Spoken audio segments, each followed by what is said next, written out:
তাহলে তুমি কিন্তু পুষ্টি দেবে কাকে? তোমারই মনের মধ্যে যে অনেক ভালো গুণ আছে, তোমার মধ্যে যে ভালো গুণগুলো আছে, তোমার মধ্যে জীবনে যে কত ভালো ঘটনা ঘটেছে, তোমার জীবনে যে কত ব্লেসিংস তুমি পেয়েছো, ভগবানের কত অকুণ্ঠ আশীর্বাদ পেয়েছো, পৃথিবীর কত মানুষের কাছ থেকে তুমি ভালোবাসা পেয়েছো, তখন তুমি কোনো একজনের দেওয়া ব্যথাটাকে এত বড় করে ফেলবে না।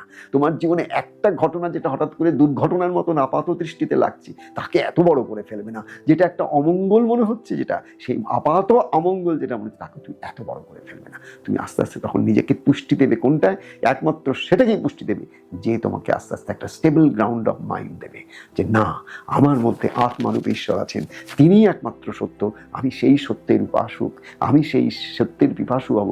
আমি তার কাছে গিয়ে তার চরণে দিয়ে আত্মনিবেদন করে আমি বলবো, তুমি আমাকে জাগাও, তুমি আমাকে শেখাও, তুমি আমার পথ চলাও, তুমি আমার হাত ধরো।